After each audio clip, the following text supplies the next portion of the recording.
नमस्कार साथियों। अभी एक और मुद्दा जो काफ़ी हाईलाइट के अंदर है वो है केजरीवाल का मुद्दा। केजरीवाल को ईडी से नोटिस आया, उनसे जांच पड़ताल के लिए उनके पास सम्मन आया है, तो सम्मन के लिए उन्होंने जाने से मना कर दिया। मतलब वो नहीं गए सम्मन के ऊपर, बुलावा आया ईडी से तो नहीं गए वहाँ पे। इंस्टेड उन्होंने चूज़ किया मध्य प्रदेश में प्रचार करने के लिए, इलेक्शन प्रचार करने के लिए। तो तमाम जो बातें हैं, मुद्दे हैं, इस वजह से वो अभी काफ़ी हाइपर हो रहे हैं।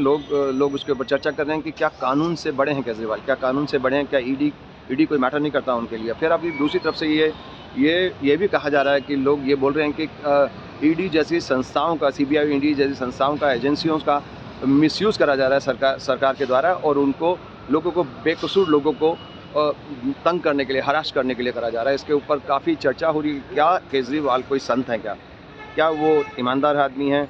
अगर हैं तो फिर उनको तंग क्यों करा जा रहा है? और फिर उसके ऊपर दूसरे जो पार्टी हैं, उनके विरोधी हैं, उन्होंने एक बात बोली कि 52 करोड़ का जो शीश महल बनाया उसके अंदर भी उन्होंने पैसे खर्च करे, और उनके दूसरे मंत्री सत्येंद्र जैन हो, मनीष सिसोदिया हो, या फिर संजय सिंह हो, और भी बहुत सारे नेताओं का नंबर लग सकता है। और ये सब कुछ नेता जो जिनके मैंने नाम लिए हैं वो ऑलरेडी अंदर हैं, उन पर भी इन्वेस्टिगेशन चल रही है, उनके बारे में तमाम बातें बोली जा रही है। और शराब घोटाले के अंदर उन लोगों का भी नाम पाया गया है। और तो सत्येंद्र जैन तो काफ़ी दिन से है, और मनीष सिसोदिया को काफ़ी महीनों से उन पर इन्वेस्टिगेशन चल रही है, और लगातार एक्सटेंड करते जा रहे हैं उनका। अगर फिर अब ये सबसे बड़ी बात यह है कि अगर उनके खिलाफ में कोई अगर सबूत मिल रहे हैं, जांच एजेंसी के इतने महीने से जांच चल रही है, उनको कोई सबूत मिल रहे हैं तो वो कोर्ट में प्रस्तुत करने चाहिए, उनको देने चाहिए कोर्ट के अंदर। अगर उनको इतने महीने से भी कोई सबूत नहीं मिल रहे हैं तो फिर क्या रीज़न है इस इन्वेस्टिगेशन का? ऐसी कौन सी इन्वेस्टिगेशन है जो इतने सारी टॉप एजेंसीज, हिंदुस्तान की इतनी एजेंसीज कोई भी किसी मुकाम पर नहीं पहुँच पा रही है, उनको कोई सबूत नहीं मिल पा रहे हैं? तो इतने दिन से ये सही में इन्वेस्टिगेशन चल रही है, या सिर्फ ढकोसलाबाजी है और ये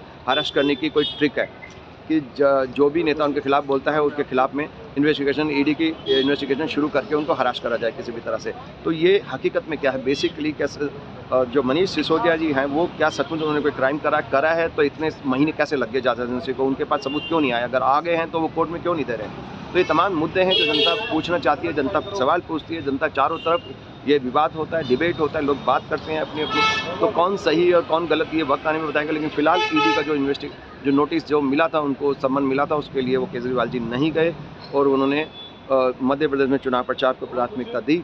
और अब उसके बाद में जो सेकंड नोटिस आएगा, थर्ड नोटिस आएगा, ये तो कोर्ट बताएगा। वो ईडी उसके बाद में कोर्ट में जा सकती है, उसके वारंट आ सकता है उनका, और फिर नॉन अवेलेबल वारंट भी आ सकता है। फिर उस केस के अंदर इनको अरेस्ट भी करा जा सकता है। तो सम्मन के साथ तो नहीं होगा अरेस्ट, लेकिन बाद में वो दूसरा सम्मन भी भेज सकते हैं, तीसरा भी भेज सकते हैं चाहें तो, या फिर वो फर्स्ट सम्मन के बाद में वारंट के बाद में नॉन अवेलेबल वारंट भी कुछ गिवन कंडीशन पे करा जा सकता है। वो कोर्ट के द्वारा होगा, ईडी के द्वारा नहीं है। ED does not have a power to arrest anybody like that, they can only do investigation. तो अभी तक के लिए इतना है कि क्या बवाल मचा हुआ, पूरे देश के अंदर बवाल मचा इस बारे में कि खाली वो लोग ये तर्क देते हैं, आम आदमी पार्टी वाले बोलते हैं कि खाली, या विपक्ष के नेता हैं वो ये बात बोलते हैं कि क्या ये सारे के सारे जो करप्शन के चार्जेस हैं, क्या ये विपक्ष के नेताओं के ऊपर ही क्यों उठाए जाते हैं ये सारे क्वेश्चन? क्या जो सत्ताधारी जो पार्टियां हैं उनके नेता क्या संत हैं? अभी क्वेश्चन बहुत इंपॉर्टेंट है। मैं मानता हूं कि अगर विपक्ष के पार्टियों ने, कुछ लोगों ने अगर ये बात बोलते हैं कि उन्होंने कोई करप्शन करा है या कोई क्राइम करा है, तो वो अपने क्राइम को रैशनलाइज नहीं कर सकते। कोई भी नहीं कर सकता, चाहे विपक्ष के हो, चाहे पक्ष के हो, चाहे सत्ताधारी लोग हो। ये अपने किसी भी क्राइम को आप रैशनलाइज नहीं कर सकते कि उसने क्राइम करा है तो मुझे छूट मिलनी चाहिए। ऐसा तो नहीं होता किसी ने रेप करा है या किसी ने मर्डर करा है तो मेरे को छूट मिलनी चाहिए, मैं भी कर सकता हूँ। ऐसा नहीं। आप अपने क्राइम की बात कीजिए, अपनी सज़ा की बात कीजिए, आप इसकी बात कीजिए। ये बात ठीक है कि सभी को, कानून सबके लिए बराबर होना चाहिए और सबको सज़ा मिलनी चाहिए। जो भी लोग हों, चाहे सत्ताधारी पार्टी के लोग हों, चाहे बृजभूषण शरण सिंह हो, या अजय मिश्रा टेनी जैसे लोग हों जिन्होंने जीप चढ़ाई या जैसे भी करके लोगों को, किसानों को कुचल दिया, या उनके वो अभी भी बाहर घूम रहे हैं, और जिसके ऊपर बृजभूषण शरण सिंह के ऊपर इतने सारे केसेस हैं, कोई भी केसेस अभी तक किसी भी केसेस में उनको सज़ा नहीं हुई है, सब लंबित हैं।